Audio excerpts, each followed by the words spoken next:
Just for the record, this is incredibly weird. Normally I'm doing this stuff all like just by myself, but I thought it would be fun to hang out with some people and maybe do this at the same time, and if anybody else has one of these, we can all suffer together, except I actually like this controller quite a bit.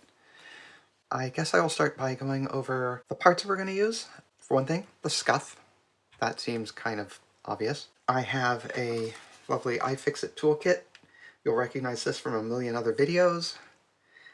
You probably won't recognize the makeup case that I use to sort of contain it and the spare parts that I add from other iFixit kits, but you know, they're good stuff, so I don't mind. I am not supported by them. This isn't a paid plug. I just buy their shit. Isopropyl alcohol, just make sure you get 99%. That's very important. I just saw chat. Okay, that's funny. Optional, but kind of useful, is deoxit. It's a connection, an electronics connection cleaner, and there's exactly one thing in here that's going to be more electronics than not. Most of this is going to be more like carpentry than electronics, frankly, which is also true of building a ribbon microphone, which is another story. And this is a lubricant spray. It's really good on things like potentiometers. We are also going to be using a number of lint-free swabs. I'm using these instead of Q-tips because we're going to be tearing open a potentiometer during this, and you really, really, really don't want any lint in there. And if you try to do this with Q-tips, you will get lint in there. She said, speaking from experience. These are not expensive. I did have to order them, but it was like $150 for $9. Right here we have the repainted original buttons. The buttons that are on this, you can see, I hope, looks to me like you can see it, of how the coating, the reflective coating, has gone down to the white under plastic underneath it, and here, and here, and here, and here, and here. These were not the originals. The originals did this too, but not nearly as quickly or as badly. I did find the exact original paint, I'm pretty sure. It's Rust-Oleum plastic, and it looks exactly the same. I cleaned these really well with alcohol and all that, and then gave it a spray paint. And the key thing with this, I think, that you need to remember is plastic adheses to paint very badly. It does not like connecting. It's very hard to paint plastic. And one of the things you can do to help it is, one, of course, the best prep you can get, but secondly, a lot of people think that paint is finished when it dries. When it's dry to the touch, people think it's done. That's not actually true because paint has a very long curing time. These have been sitting for 2.5 weeks. That's a little more than's needed, but again, just smoke, fans, everything keeping me from getting to this. And so it should be pretty good at this point. It won't come apart as easily from itself because it's completely cured. So that makes it harder to scratch and harder for the paint to come off because it's not just holding to the plastic anymore, it's holding to all the other paint around it. Okay, so first, where do we want to start? I don't usually have an audience for this. My paddles on this controller are not standard. They're still tournament legal, but they're not standard. These two silicone domes are part of a giant assembly of choose your own color stick covers. Big bag, like $5 for 20 or 100 or some number on eBay. These came with these annoying little, can you see the nibs on top of this? I don't even know.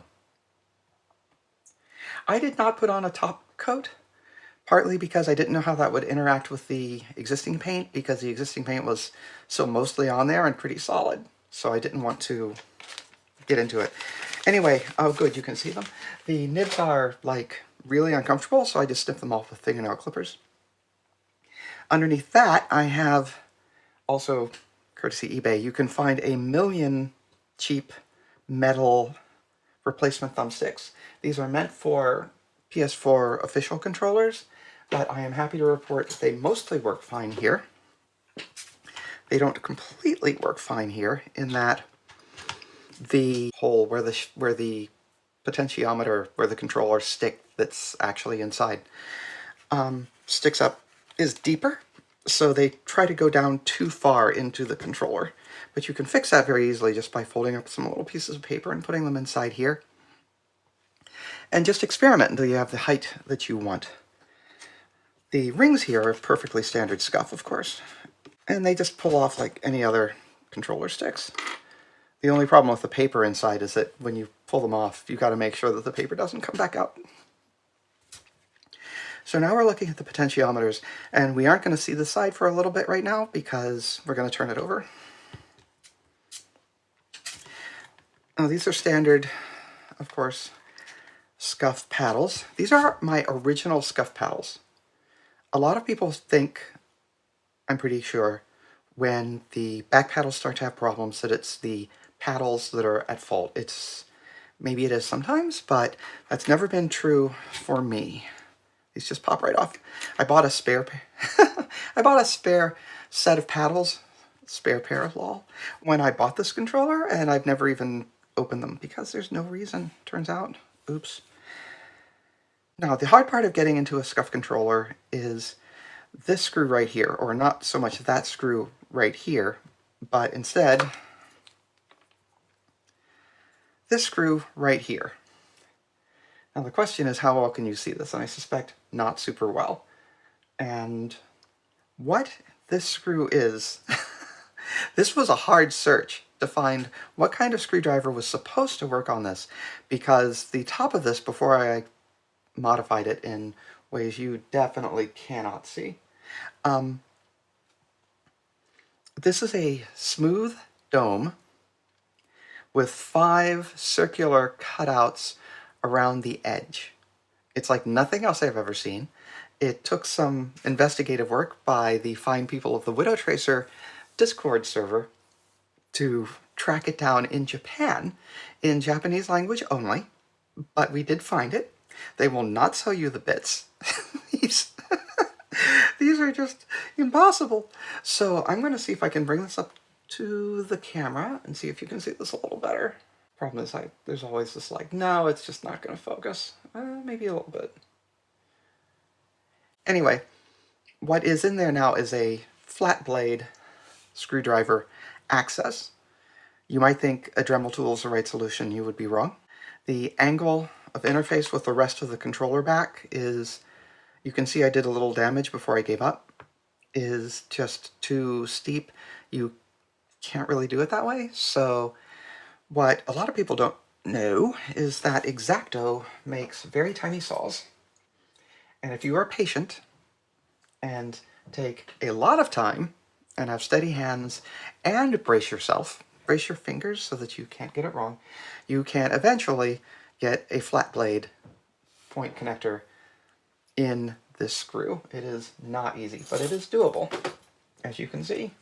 A lot of people just drill them out, and if you're more comfortable with that than I am, then great, go right ahead. Once you've got that thing open, oh, I should have done that. Yeah, the back of this controller does have kind of a texture on it, and I rather like it. I like the color set on this one, and it came with that, so... Oh, I got this at PAX 3 years ago. PAX only, PAX Prime, PAX West. I refuse to use the dirty name, but there you are. And I did. No, I don't have any hate for other PAXs, but that's the PAX I went to, I think 1 year in Maidenbower. I still have a pass. I don't remember it very well. That was the year that All Hail Ball appeared, and the following year was the year All Hail Ball was officially a cult. I still have the cult t-shirt. Taking off the back is exactly the same once you get past that irritating screw of taking apart any normal Sony-made PS4 controller. It's fiddly, you gotta wibble it a little bit, but once you've got the four screws out, it really just does come off. Now you don't want to pull it too far off because there are ribbon cables under here, because of course there are. It's got to connect it somehow. There we go. I pulled this one out of, let's be a little slower with that. I pulled this one by hand out of this. There's not a release, it's just a friction connection. And later when you put it back in, it's the same kind of trick. Battery, very standard, very much like a normal PS4 controller. I'm being a little paranoid here with the connector because I just am that way. But you don't, there's no special, there's no tab you have to release or anything. It's just a matter of whittling this out. Once you've got it up a little bit, which I have, you can just, don't pull by the cables. Just don't do that. Anything else you do should be fine. It is possible in theory to pull off the bottom connector right here, but you have to kind of work at it. So just don't do that. Oh, I'm sorry, I should have said that. Yeah, it is entirely possible to replace it with a less ridiculous screw, and as you might have seen, I did.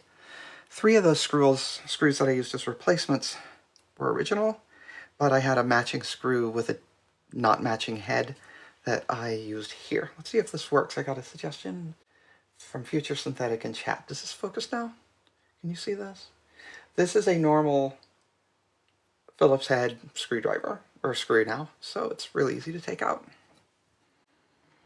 I put it in the same place as the special one before. As far as I can tell, the posts are no different, so you can just use any little screw like that. Yes, I know, this isn't the toolkit this isn't from the iFixit toolkit that I talked about, because I've had this tiny set of miniature screwdrivers for literally longer than I can remember. I have no idea where they came from. One of them is broken. I still use them.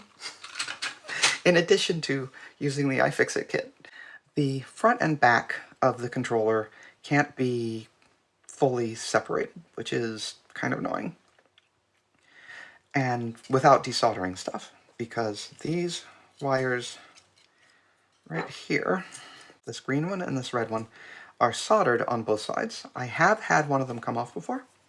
When that happened, I resoldered the connections here and here. But that was only after opening this several times, which I have done, as I was, 1, kind of learning about it, and 2, fixing different issues. Owning a Scuf is like owning a somewhat finicky sports car. You will be working on it. Now, as I remember, let me look at this. Now, you can take off this ribbon cable, and in fact, if you loosen this, this ribbon cable will come up whether you want it to or not. Yeah, I want to remove it on this end. This ribbon connector is the type that does secure. If I remember correctly, geez, it's been a while since I did this. That pops up. This small black tab, if you've ever been crawling around iFixit, it flips. It's on hinges. If you flip it up from the back, it'll release, and that releases the tension on the ribbon cable, and then this ribbon cable just slides right out. The only thing holding these controller halves together now are the tiny, tiny, tiny, tiny red and green wires, so this is where you've got to be fairly careful. Some Radio Shack shit there. What is Radio Shack shit there in this context? It'll take a few seconds for you to hear that, so I'm going to start removing these 4 screws. 1, 2, 3, 4. What we are removing right now is the back of the paddle system. And you want this lying down when you do it, because there are parts that are not loose right now, but are about to be loose as soon as you do this. Oh, really? Could these have come from Radio Shack? I suppose that's possible. I have no idea. I don't even know if I'm the first owner of them. I honestly have not the vaguest.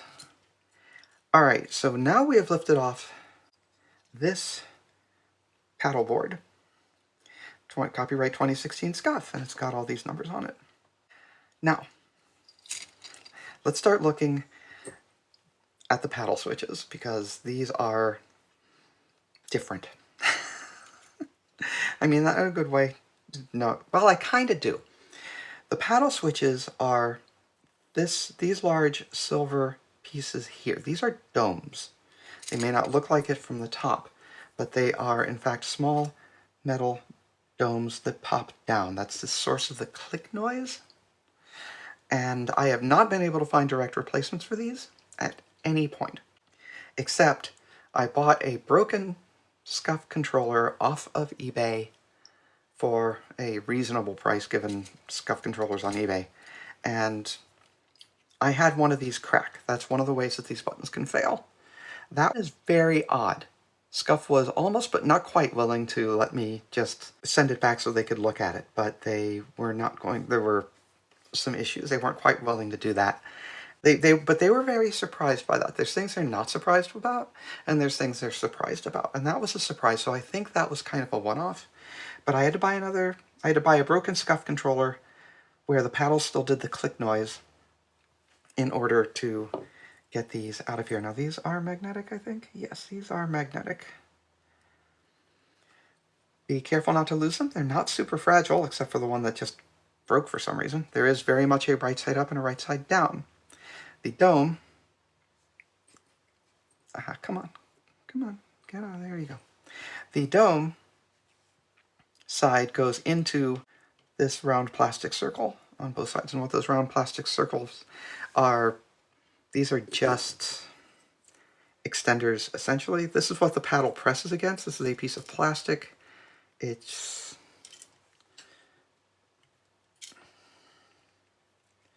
fighting me because it hates me in whole life. There's no screw threads here or anything. This is just a wider cylinder and a narrower cylinder. It fits through this hole here. The bottom of this is what you can see from the outside when you remove the scuff. And this is the actual actuator for the switch, I suppose. At least a communicator between the paddle and the little metal dome. The little metal dome, when you press on that button, pops inward.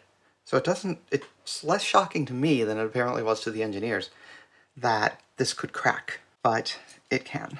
Now you'll see these little dots on the ends of the dome. Oh, it's following me. Hello, hello, hello. It likes my screwdriver.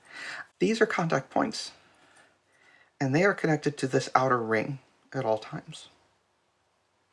When you press the dome in so that it pops down and makes a little click, it connects to this center portion right here, closing this circuit, and that is how the switch operates, and also how it disassembles. We have now disassembled the switch. Now, the problem with these switches, aside from the cracking issue, which is apparently fairly rare, well, there's a few problems with these switches. One, and the big one, is that these contacts can get really dirty. They can also wear out. You can see on this side, I hope, that this side, which is jump in my programming, is really badly worn. In fact, I had to solder over an area that wore completely out. All four of these points where these dots make their connections, they're divoted in a little bit at this point, but they're still making good connections, so we don't have to repair that.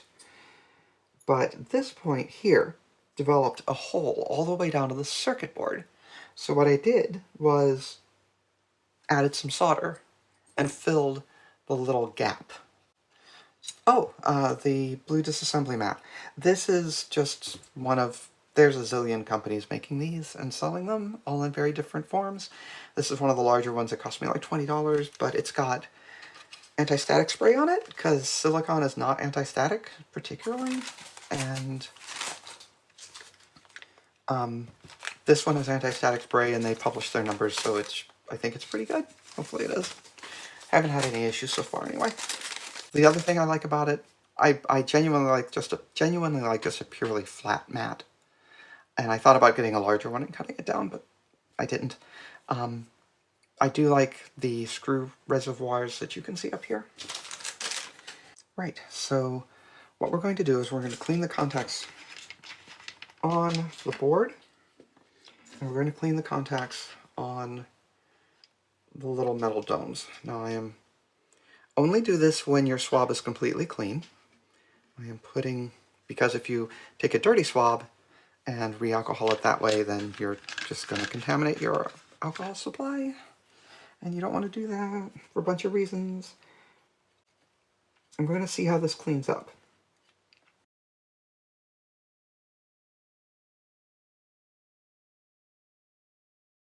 Oh, I never quite got finished. One of the ways that these fail is because they are such large components and they're not really sealed, is stuff just gets in there. They get dirty. And they will get dirty enough that they don't work anymore. All you need to do, if that's the case, which was the case the first couple of times, is just open it up, take these little switches apart and clean them out. That's literally it. So I guess that's both a design fail and a design feature in that, or a design success, I'm not sure how you'd say that, because it gets dirty, but it gets dirty and fails, but you can fix it and then it's not failed anymore. And I've only had to clean it like twice, so it's not that bad. I may want to try a little deoxit here. I'm not one of these people who floods everything with deoxit all the time, because while that has very rarely caused problems, it has caused me problems once. And by caused problems once, I mean melted a keyboard. What I'm going to do here is I'm going to shake up the deoxit, and I'm going to not use the tube, but I'm going to spray it directly against the face of a non-lint swab. I'm going to get in there and see if I can improve the color of that solder blob a little bit. Oh, that's definitely better. Okay, this was the right decision. So yeah, if you do have to patch over a small area of worn out circuit contact with solder, you will apparently need to deoxit occasionally. Mind you, this has been holding up pretty well, and I don't know if you can tell on camera or not, but this has gone from looking like it might have gone through the board again to just looking kind of silver and weird reflective like solder can sometimes. Very few people should ever have to do that. Frankly, that's a little weird that it happened, but it did, so let's get a good close look at that, see how that's behaving. Oh yeah, that's fine. You probably got a nice shot of my hair there. I'm not sure what that looks like. There's no point in lubricating any of this because, excuse me, because there's just no point. Other switches like potentiometers and stuff like that, those are worth lubricating, but these are just dropping down and putting, making metal to metal contact, so there's no twisting. There's no twisting or turning, it's just up, down, up, down, up, down. So you don't need to worry about circuit lubrication on it because there's nothing creating that kind of friction. That's what I'm looking for. When you turn a potentiometer, what you're doing is you're moving a piece of metal along other pieces of metal, and that it's good to get some kind of oil on, or electronics lubricant very specifically. Now let's just put those back in there.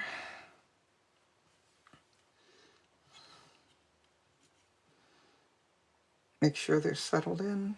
There you go. I love these tweezers. These are just the usual iFixit tweezers, but I still like them. They're very good tweezers. There we go. Now when you're putting these back, it's not a bad idea to make sure that they are switched. I didn't talk about that to begin with, but I have switched these left-right.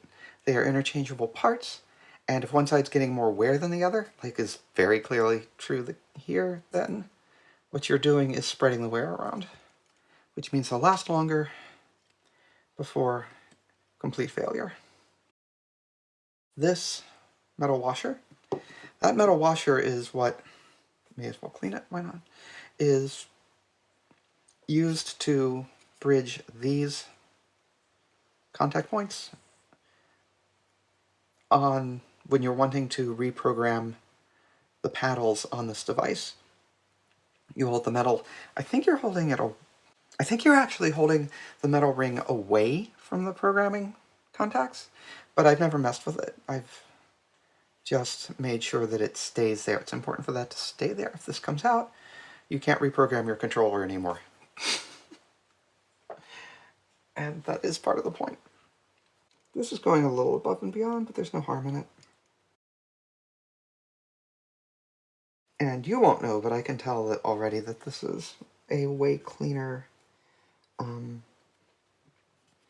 device. This is a way cleaner swabbing than Q-tips. just because there's no cotton to come off, no cotton fibers to come off and go everywhere. While we're at it, let's go ahead and clean this. This also shouldn't need any lubricant, although I may deoxit it. I may use some deoxit on it, just to get that complete cleanliness. Because otherwise, what's even the point, right? Alright, so now, at this point, we're ready to put the circuit board back on. We're going to do that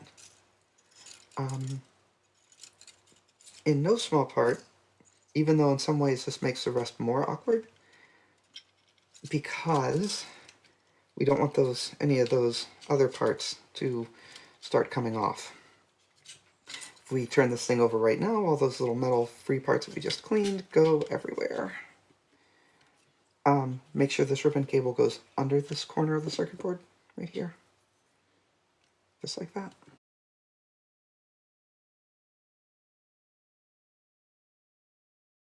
These screws, once you're inside, by the way, all the screws are simple.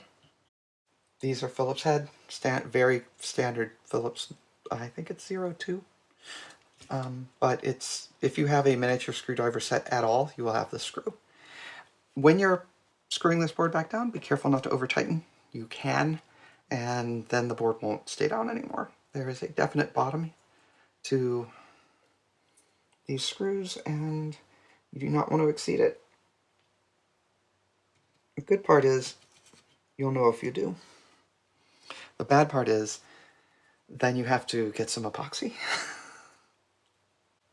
Does it seem like the dirt that gets in there is from outside getting in through seams, or is it wear particles from the controller components? I think it's a mix of both. The sticks being open and changeable is a great feature, but it also means that the whole area around the sticks is a lot more open, even when the little ring that holds everything down is in place. It's still a lot more open. And I think that's a net plus. But I know for a fact, I don't know for a fact, but I'm very confident that as a result, more dirt gets in. Now, one thing we're not going to bother taking apart is this. This is just a light spreader. I have taken it apart before. It's standard Phillips screws.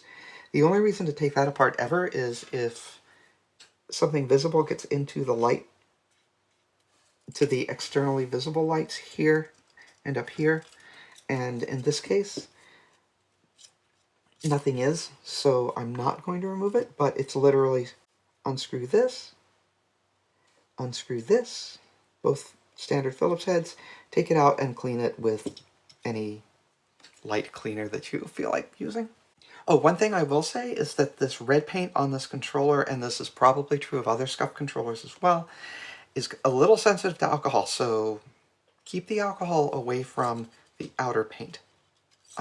It will powder a little bit if exposed to alcohol. This side is basically finished. If I took this apart more often, I would put a connector on these tiny red and green wires, but I don't. Even I, who have taken this controller apart more than most people take apart any Scuf controller ever, I don't take it apart enough for that to be worth it. Now, the next step is the battery tray. This, if you've ever taken apart a PS4 controller, this will look really familiar to you. In fact, all of this will look very familiar to you. It's very much the same. There's even a PlayStation logo on it, so I'm pretty sure there must be some licensing going on. Getting this thing off is a matter of just wiggle and loosen. It's annoying, but I seem to have a harder time with it than everyone else I've ever seen do it. And there's no reason for that. It's not... There are little clips with little retainers there, but it's very loose by design. These aren't so much hard clips as they are, you know, like on the edge of an iPhone or something, where they mean it. These are sort of like polite suggestions about not coming up. But it'll come up just fine if you give it a little effort. But don't force it, because then you will crack those and then it won't be right anymore.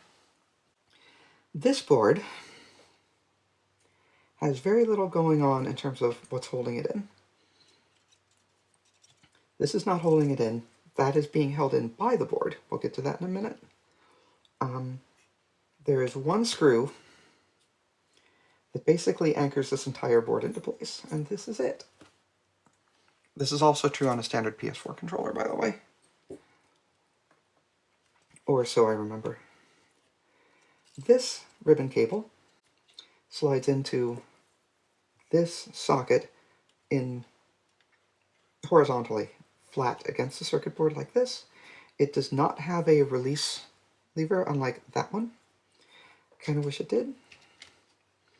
Pulling it out is just wiggle and pull. Putting that back in is one of the more annoying parts. So, not in terms of, just in terms of getting it to go correctly. What I'm doing here is just pointless. There's no reason for this.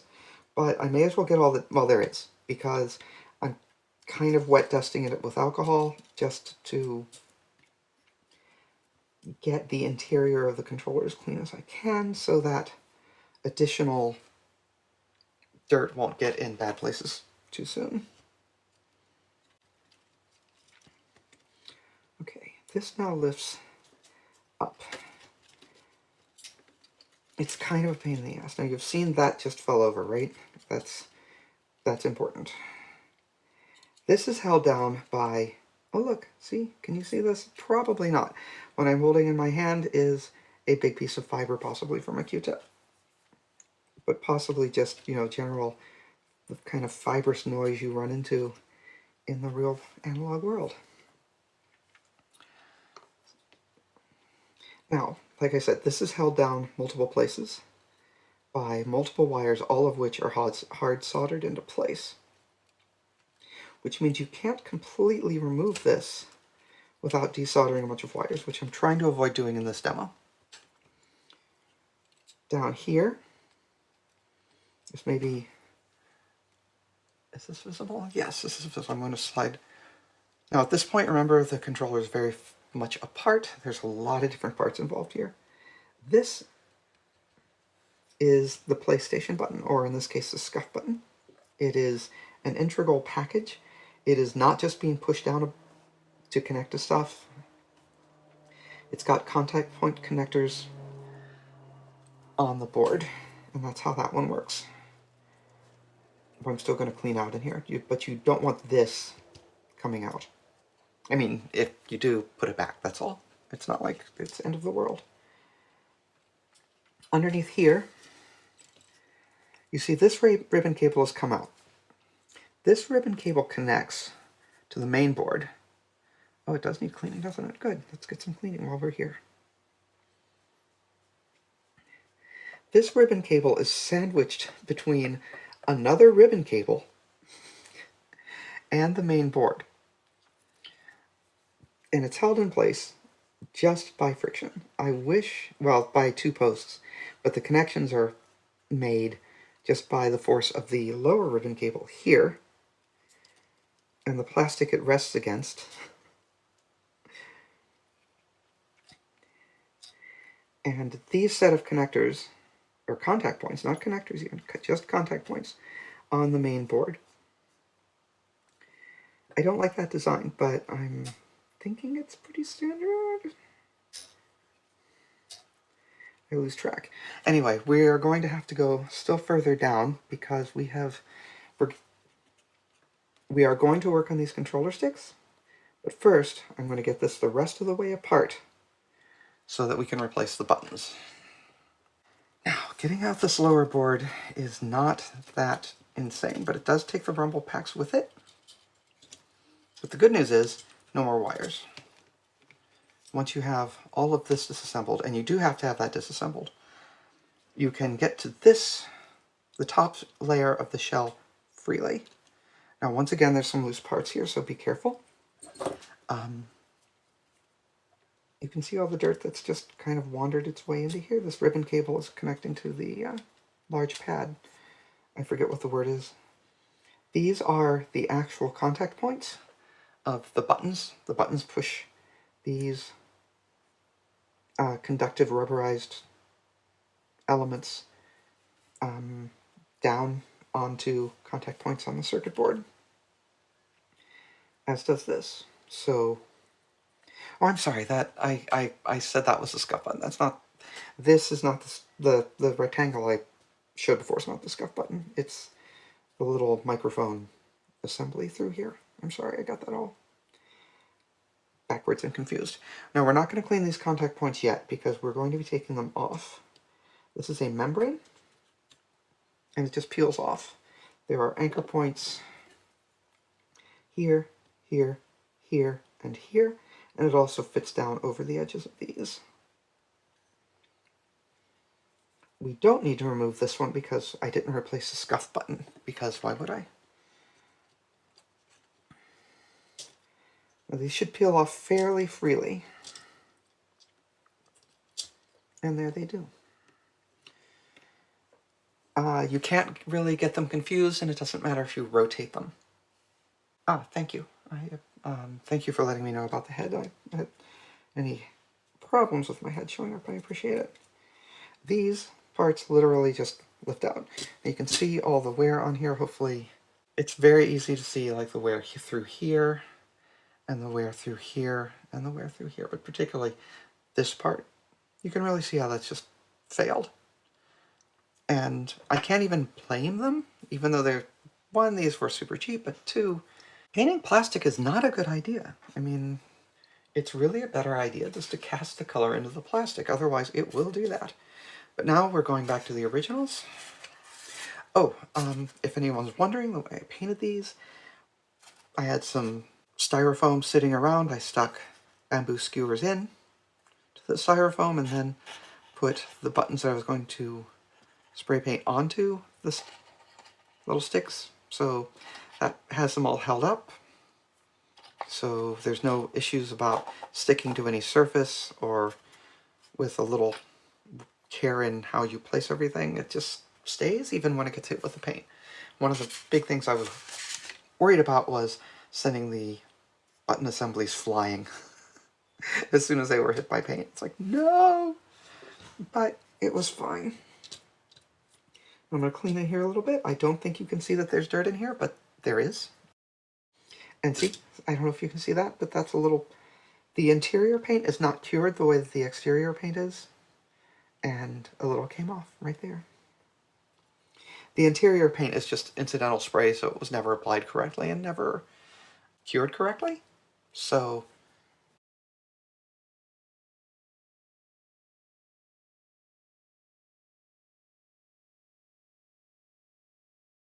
Yeah, you see, can you see that? I'm going to hold it up and see if it's visible. The red smears on this. Oh yeah, totally visible. See? That's from the alcohol.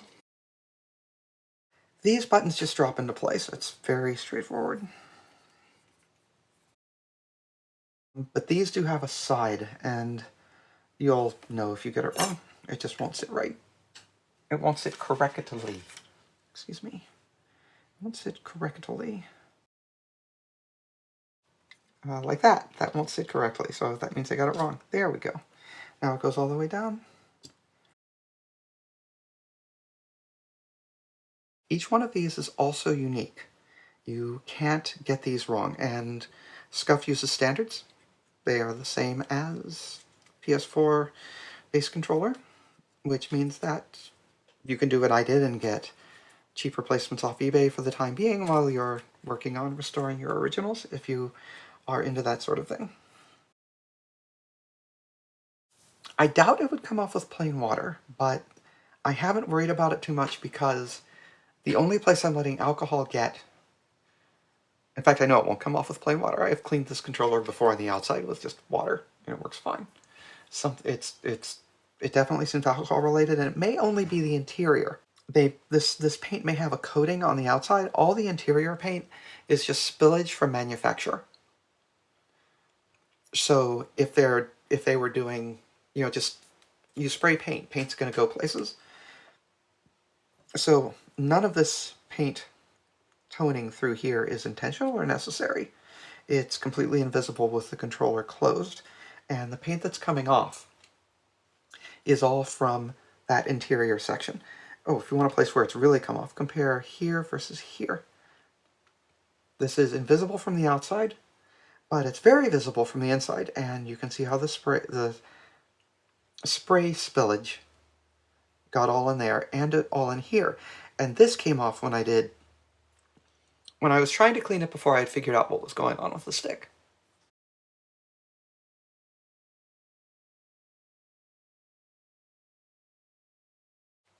As I said, these have distinct patterns.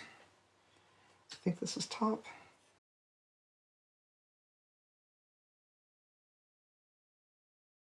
The reason the buttons have to have distinct patterns is because of the angle of the head of the button needing to remain flat with the angled top of the controller where the buttons lay. So if they're not lined upright, then the button surfaces are irregular and weird, and no one wants that. Now at this point, we're just putting these back in. Oh, yeah, that's pretty filthy. Particularly on the top, right? Where the buttons are exposed. Can you see all of that dirt and stuff? Let me see if I can get a better view of this. I'm going to bring this as close as I can and see if you can see all of these speckles and stuff, like there and there and there and there and there. They're just everywhere. This is dirtier than I anticipated. It doesn't affect contact. It shouldn't even affect button motion. It's very much there, and while we're at it, once again, oh good, you could see it. Nice. And this is all stuff just coming in inevitably from the outside. And this is silicone, so it's easy to clean and safe to clean with alcohol. Oh my god, look at that. That is so much worse than I anticipated. I did not expect this to be this bad. Oh, of course it is, because of the fires. A lot of that's got to be smoke. Oh my god, but this side is not as bad. It's definitely got it, but it's not as bad. I live in Seattle, and I'm from Seattle, and this is the worst fire season we've ever had, and most of it wasn't even us. We have grass fires, mostly. We do have forest fires, but mostly it's grass fires, because all of our big fires year to year happen on the dry side, the eastern half of the state, across the Cascade Mountains, but before the Rockies up in Idaho. Oregon, on the other hand, had a lot of real forest fires. They both can put out unbelievable amounts of very unhealthy smoke. Usually, they don't end up this much in our face, but this year they really just were 100% in our face. Oh, bite me?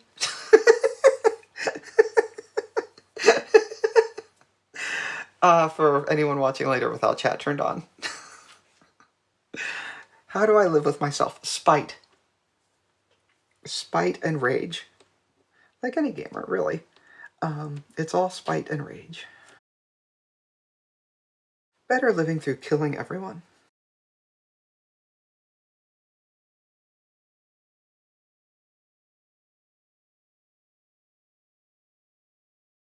So now we put these back down on here, and I'm going to use my fingers because I'm going to clean it as soon as I've got it back down. There we go. You put it on the you get it levered down onto the 4 spice I talked about first. This has unfortunately been contaminated. I needed a new wet swab, and I used it as a dry swab. Is it important to keep those separate? Yes. Mostly because the wet swab will, I don't know, still have wet stuff in it. And if you're trying to dry something, that's not very effective. What I did there was pour some of the alcohol into the lid. That alcohol will not be allowed back into the bottle, but it will be pure enough for... Oh, look at that! I got some more threads of these contacts. You don't want to overclean them. You can wear them out.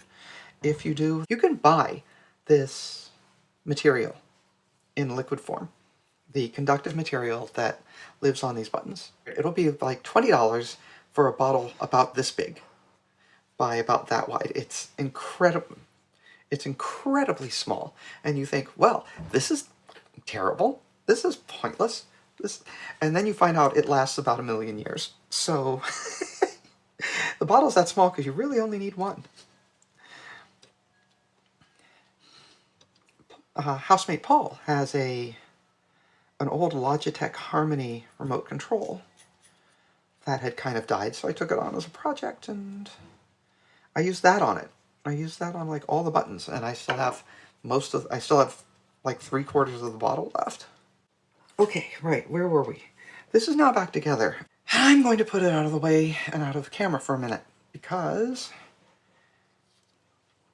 it's time to fiddle around with this. Now this is the part where things can get a little scary.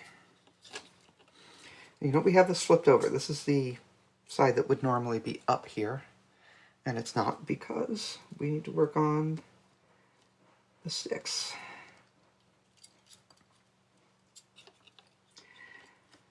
Now this is also how you fix stick drift, by the way. And okay, we're down here. We're not doing very much on the board itself. I'm going to clean this just because it's here. These are the connectors to the microphone unit, which I incorrectly described as the Scuf button unit a minute ago. But these 2 points, let's get finer pointers. This contact and this contact, these two right here, connect to these two right here. And it's just a pushed up against it contact. So if you're in here anyway, go ahead and clean it. You don't actually need to be afraid of that. I've never had that not fall back into place correctly on its own. Now the way that a game controller stick works is you have 2 potentiometers that send a range of values that are different from here all the way to here, all the way up, all the way down when you're moving a stick. And a second potentiometer that tells you all the way left to all the way right. And these are a series of, well, at this point it's changing physical resistance rather than numbers yet. The board translates that physical resistance, electrical resistance to numbers. And between those 2 numbers, you get everything that you can / need to know about what position the player has the stick, whether it's up and left, and how far up and how far left, or lower and right, how far lower and how far right. This is a lot more talking than I usually do, so I'm a little tired of talking. Now this is superficial. This won't actually do anything to speak of, but except get rid of dust, which is always good. Before you take apart something that's very sensitive to dust, it's good to clean the areas around it. Oh, and if you're wondering how R3 and L3 work, here's the button. You push down on this entire assembly. That little red piece of plastic goes down onto a button which clicks. This kind of clicky button is what I expected to find under here the first time I opened it. I was wrong.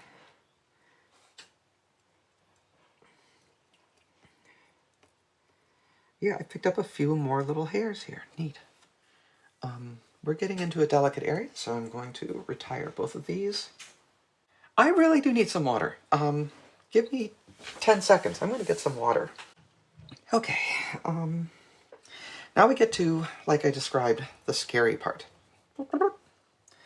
The scary part is this is the physical mechanism by which rotation, or the angle of the stick vertically, is measured.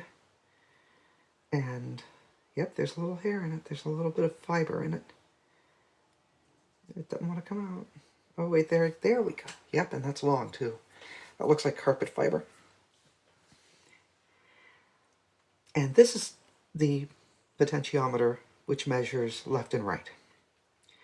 These outer housings can be removed, or at least levered out of the way.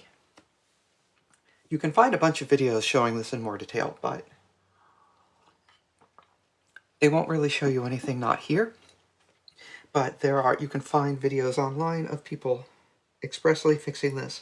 What you want to Google for is fixing stick drift. I have a very small amount of stick drift on the left stick here that is small enough that, one, it doesn't show up all the time, and two, when it does, it only shows up when scoped. Getting into these is not hard, but it is a little, yeah, nerve-wracking is the word, at least to me, because I'm so afraid I'm going to break them off, but really, I'm not going to. This is not a difficult procedure, it's just terrifying. These clip on, and all you do is lever them out. And once they're out that far, they will bend out further and come off that stick, and now it's open. I don't know how well this can be seen. I'm going to open this other one. You want to be very careful not to, one, bend it out too far, and two, not to get the screwdriver too far into the assembly, because there's parts in here which are fragile.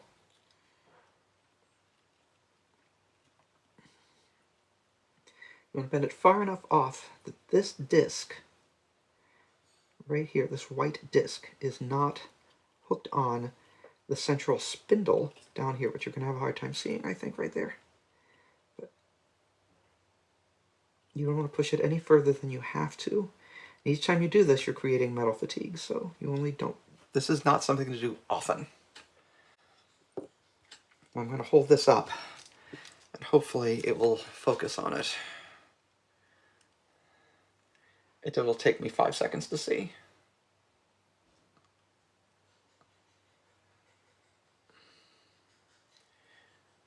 Yeah, okay, it's focusing on that reasonably well. What I've done is levered these out with a very small screwdriver so that these little nubs pop out of their connector points. And they will do that, and they'll do it on this pair as well. These pair have not been opened yet. Only these pair have. What we're going to do next is we're going to take out this disc. You can see it fairly clearly here right now, at least if my heavily lagged screen is showing me. This disc can be physically removed, and we're going to remove it. You remove it by just basically grabbing it and pulling it back a little bit, and up and out. Now, this piece is fragile and complicated. I'm going to hold it up for you and wait for the screen to catch up again. Okay.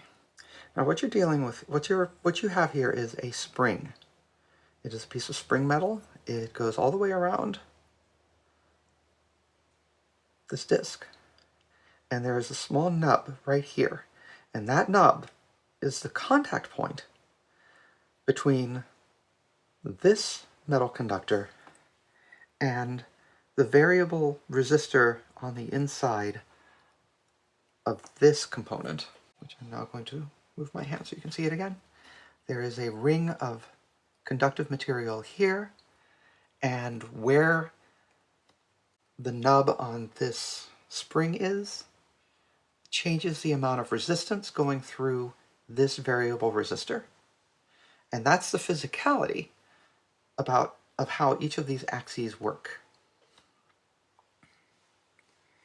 And what we're going to do is we are going to carefully clean and deoxidize both components.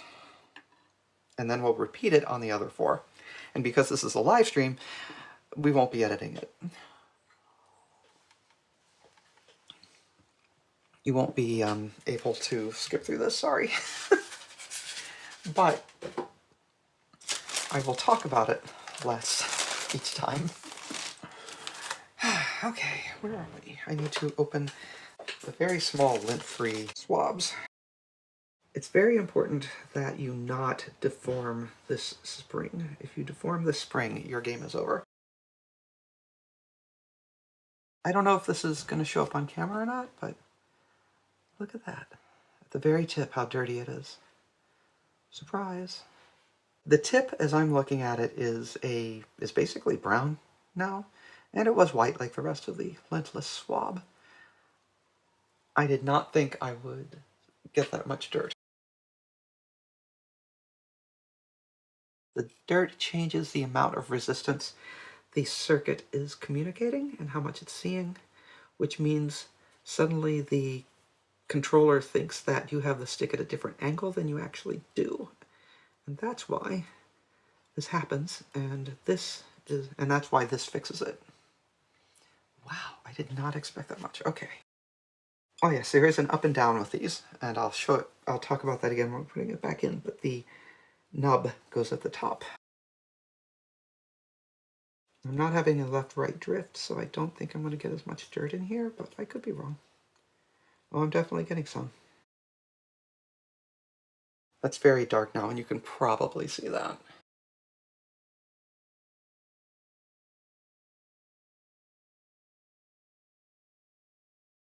Yeah, that's clean enough that I'm fine with using this on the actual spring. Where the spring connects to the plastic disc, there's a little plastic pair of nubs, and you can hold the spring down safely with those attachment points. You won't be deforming the spring if you do that.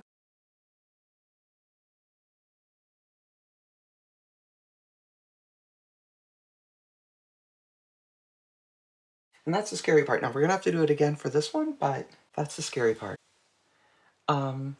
If you could get one of those component cleaner vibrating bath things, an ultrasonic bin, yeah, you could certainly do that. I see no reason why that would be an issue. That should be fine. We're going to put these back in. Do I want to use a little deoxit? I think I do. I think I'm going to use a little deoxit. Once again, I'm not going to spray. I'm going to put onto... I don't know how much an ultrasonic bath costs either.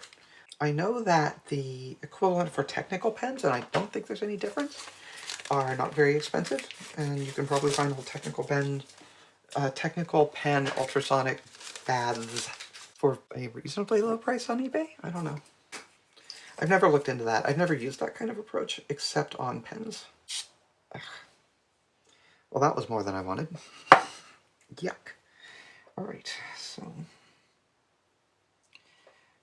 let's hold you down to be safe. I'm just going to put a little bit of lubricant on the springs themselves. Let's go. Thank you. Now, over here.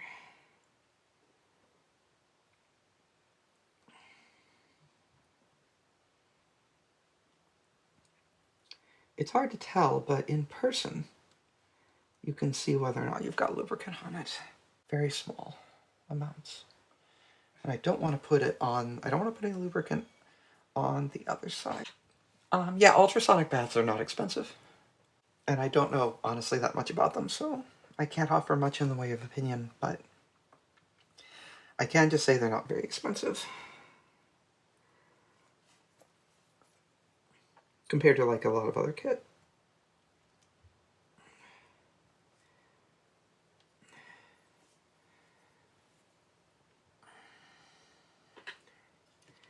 Now we're going to put this back down in here, making sure that the nub is right side up. We're going to pop it onto the spindle, because that way you make sure you get your alignment right.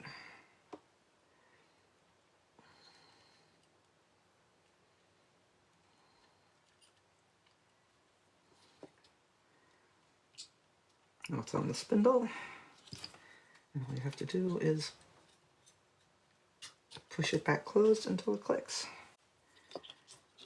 And make sure you didn't destroy the world, and we didn't. Yay! Now, the other the top side one. Once again, you need to make sure that you have the nub. I'm going to hold this up again, see if you can see it. You see the little nub on the conductor right there? That's the part that goes up when it's reinserted correctly into the potentiometer housing. Right there. Hopefully you can see that.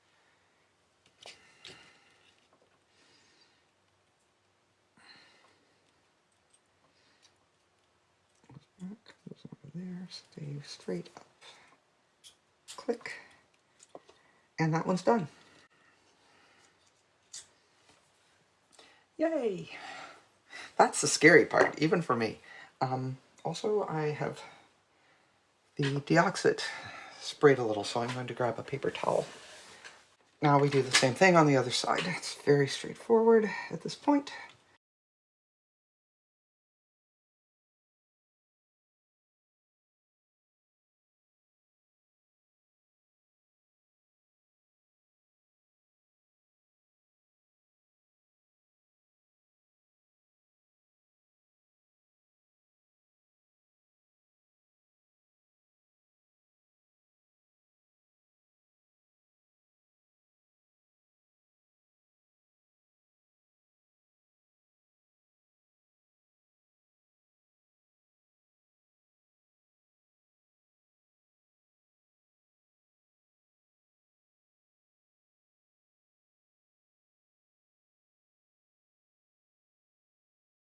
You laugh, but it is true. I accidentally ended up doing genetic research.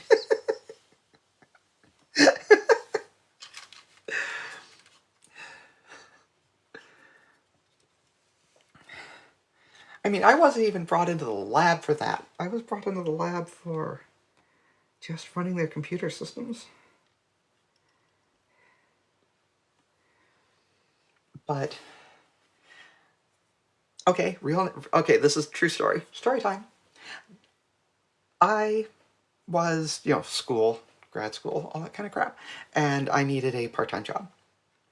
So I got a job working in the joint laboratory of, and I am not making this up, Doctors Davy Jones and Doctors Grace Jones. And I'm like, seriously? It's like, yep, absolutely. It's like, okay, hippie parents? No, hippies. Oh my God, you're older than I thought. And so I started doing their computer stuff with it. Doing their computer stuff was really easy. And Davy, yeah, I know, I'm not lying. I swear to Christ, I am not lying about those names. So Davy had this idea for a method of restriction site analysis that would save a lot of money. It wouldn't do anything that couldn't already be done. But, oh, right, what's restriction site analysis? When you are doing cloning, it is important to be able to get samples of genetic material to replicate. And the way that one does this is one takes a sample of the DNA that contains the elements that you want, break those down into smaller units through a process called enzymatic digestion. And the big idea that Davy had was, could we come up with a dramatically cheaper way to address this, to do this, to analyze the effects of new enzymes or just different enzymes not already mapped on genetic samples. This would also work just as well for RNA, by the way, so it could be used in virology. And he kind of had this idea. It wasn't super well formed, but he had this idea. He had like the big statement of combining a couple of digestive process types and coming up with an analysis method that would let you retrieve the data without using a second. And all of these are expensive, by the way, or at least probably not as expensive anymore, but at the time they were pretty expensive. Shit, hold on a second.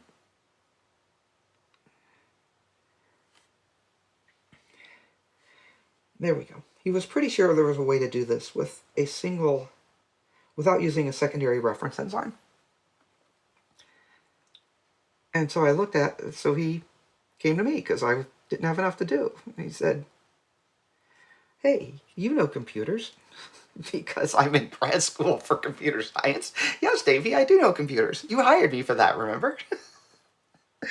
And he said, and you have a maths degree. Can this work? So we talked about it. And I said, let me think. And I came back a couple of days later and I said, yes, this can work. So I started doing the literature research. Maybe someone else had done this before. Nope.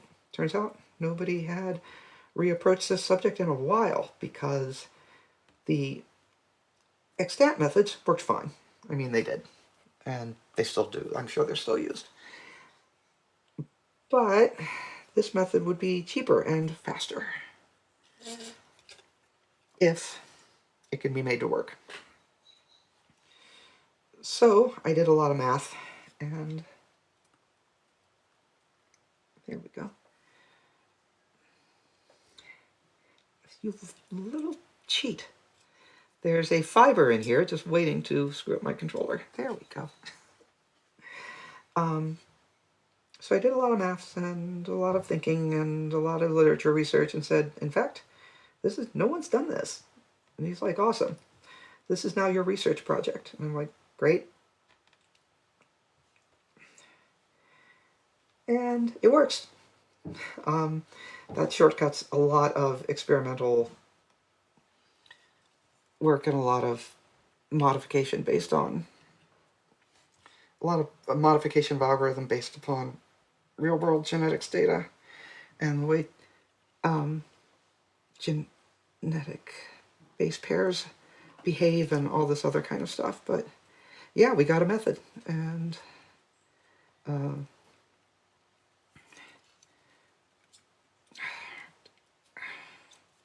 Journal of Nucleic Acids Research wanted it as a methods paper, and I presented it and all that stuff, and anyway, that's how, and then we used it on a bunch of other experiments and did some follow-up work and stuff like that. And that's how I have 3 papers in genetics.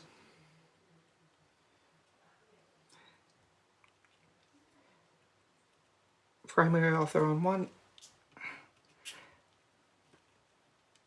Shit. Don't fight me.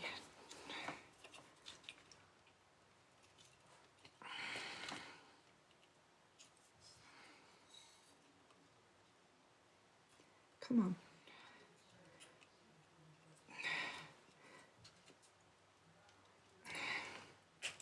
There we go. There we go. Are we good? Yeah, we're good. Okay. Snapping it back together is the scary part for me, or one of the scary parts. All this is a little bit scary.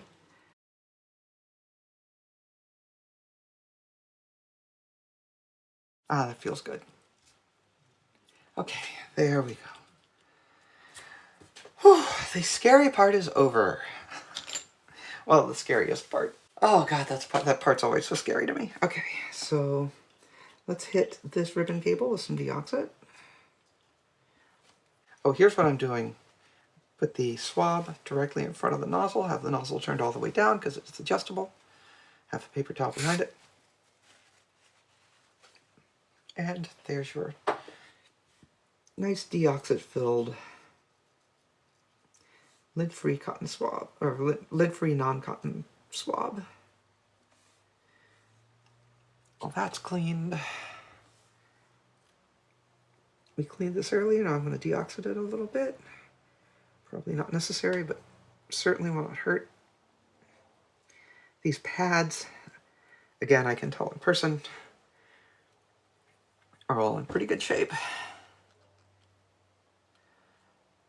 Ribbon cables do kind of suck, but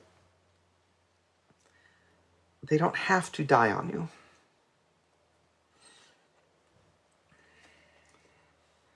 A lot of retro computing people, I've seen their videos talk about how much they have come to hate ribbon cables, and I don't blame you. We are now ready to start putting this thing back together. after a mere 2 hours.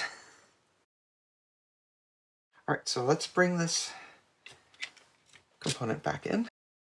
Now, one of the annoying parts of so many annoying parts that I have found in this process is getting this, oh, let's point this out. Oh, I'm sleepy.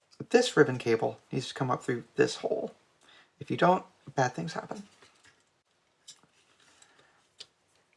Meaning you have to take it apart and feed it back right through again. And the problem is this ribbon cable does not like going up through this hole because it is a bastard.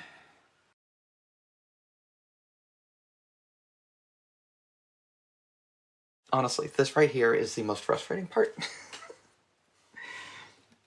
Let's turn you over so you have a little less tension on things. This will also show why. See, this blue cable has to come up through here. Ah! It happened on accident. Ah, delightful. Okay. All this trying to make it get through there and get into the right place, and it just falls in place when I stop paying attention to it. Because it's a bastard. Okay, so, but you don't do this yet. You don't do this yet. All right, once the lower plastic housing is back in place, and it just feels right, you know when it is. Now you have to put this evil creation back. And it goes like this. We are now at the second most frustrating part. You have to make sure this little beast does not slip back down and back in, because it will. She said from experience. All right, so with the plastic housing back in place, you need to slip this little creature in here. And where it's got to go is, see, it's not in the right place. There are two posts that has to, see the little blue moron? There we go. Little blue monster. There are two posts it has to sit on, and then the board has to sit on that. If it's not right, it'll be kind of invisible to you that it's not right. But if you can get the hole in the, over this thing, then that gives you a good anchor point to rotate this side into place, like so, and then they'll both be right. That was easier than usual. Maybe I've just done it enough times, I don't know. Okay, think, do we have everything? Yes, I think we have everything. All right, gravity, do we have gravity? Okay, so what now? Come on, brain. I know it's been a lot of parts. Okay, so now we can screw the circuit board back down.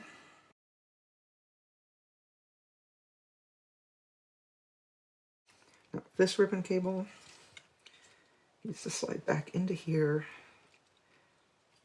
and it'll go without a lot of fight. There we go.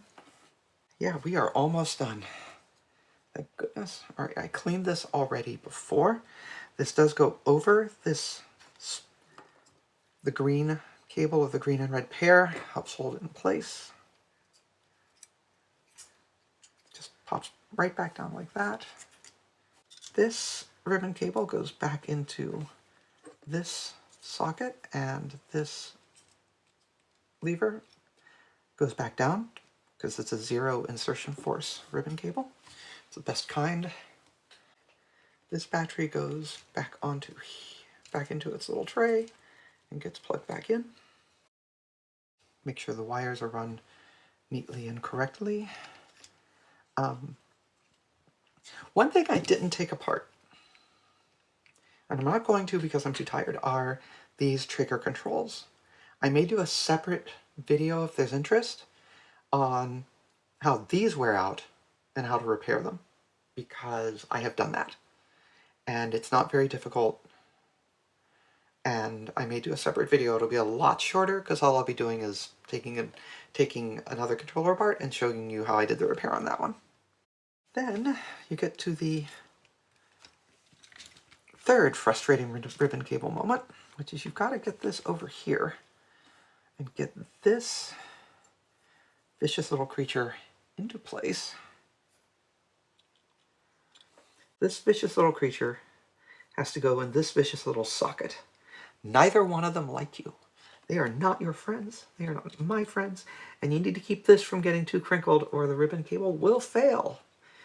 And this is why people hate ribbon cables.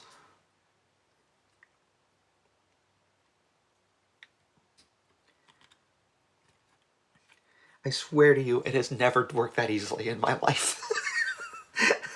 I am not joking when I say that this one is a monstrous pain in the ass, and it just slipped right in there. Oh my god. Okay, well, I'll take it. Hopefully that doesn't mean the whole thing's broken now.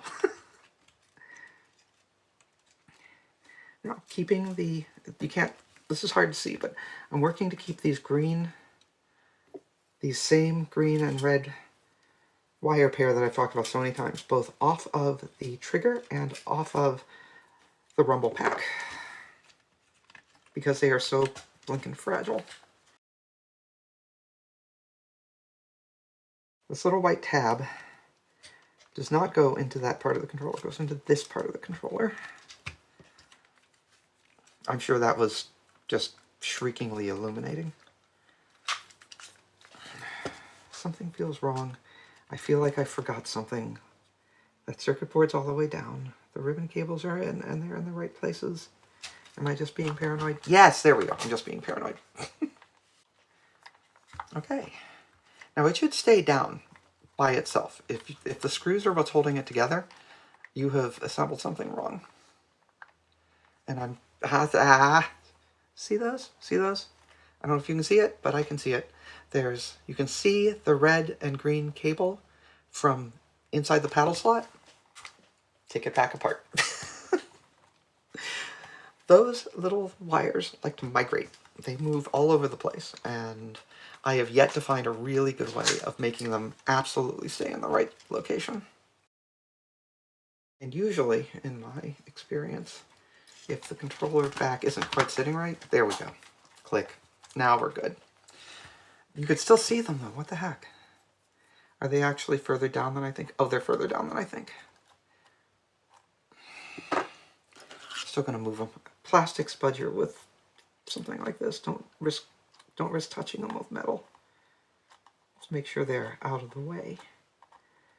I hate those cables. I hate the way they did that. But now everything's down tight. I push on it, I push on the back, it doesn't move. It's all the way down. Now, all we have left is putting these screws in.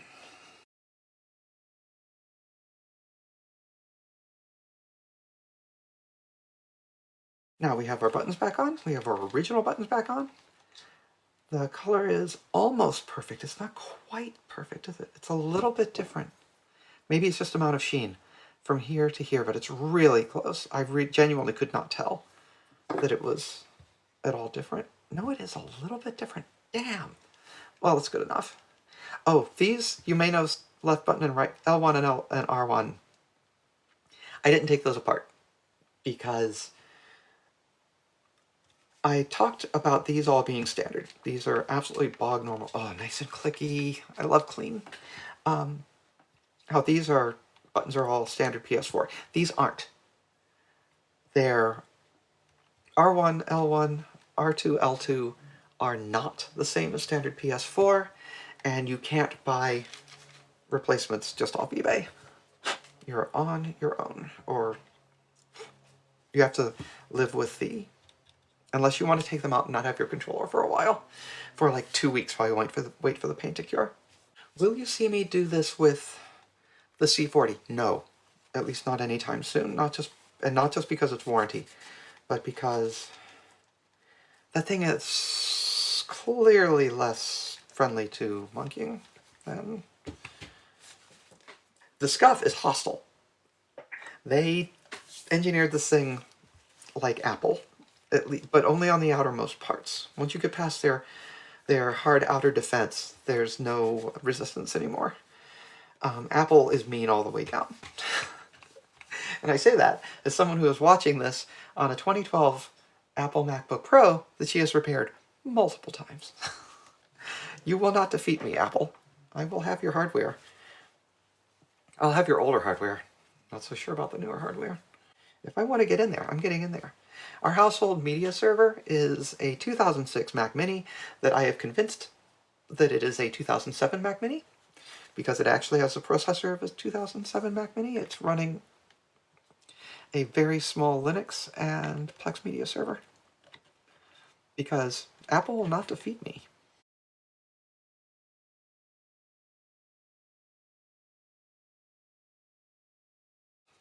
I did not come up with the, did not come up with a firmware patch to make the 2006 Mac Mini think it was a 2007 Mac Mini. That was already extant, but I did do the processor and RAM upgrades and had to kind of rig my own processor cooler anchor because, and for once it's not Apple's fault. I remember this thing. It was that cruddy, what was it, 775 socket? 770, I can't remember what it was called. It was a garbage Intel socket. And the attachment method for the heatsink was a nightmare and fragile and prone to damage. So I broke it because sure did. And I broke it because I sure did break it, and I managed to engineer, by which I mean rig up some bullshit that worked just as well. And it's been great. I have to say, if somebody has an old 2006 first gen Intel Mac Mini, you put a 3 gigahertz, there's a 3.16 gigahertz. The price difference is like $8 to $40. And as an experiment, when I was doing this solely as an experiment, I didn't want to bother. I kind of wish I had, even though it's only like 5% speed gain. But, you know, any little percent helps, right? But on the other hand, it's working great as a Plex server, and we also stream stuff on it. Oh, I'm attaching these back just using the standard Scuf tool that it came with. All this is allowed by Scuf. They don't mind you doing this. In fact, they want you doing that. And these just slip on top. And I see I missed a little spot here. Clean.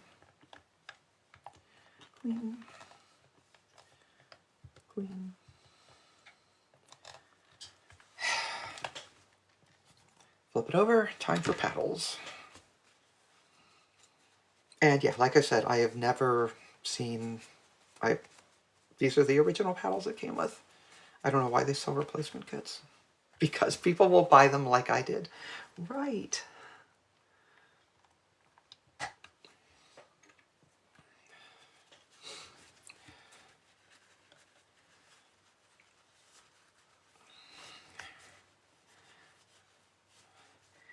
I will probably put this on YouTube after here because they delete, videos just auto-delete. So I'll put it on YouTube where it won't. So if you're seeing this on YouTube at some point later in the future, hello. Here we are. Okay, feels pretty good. Feels good. Looks good. Won't know for sure until I'm actually trying it. I will, in fact, do that, but not directly from here because I have to change cameras and change everything. But yeah, it looks to be, feels right, and that's usually a pretty good sign. And the light comes on, so it's not trying to pair up. So I think we're good. I will come back and I don't know, I'm going to grab some lunch and then I'll do a quick check on it and stream some play with it. Make sure everything's good. Thanks for coming by. I appreciate it. It's kind of entertaining to try this. I've never done this before. And hopefully it's entertaining and or useful for others later. I'm going to pop off for lunch. So long.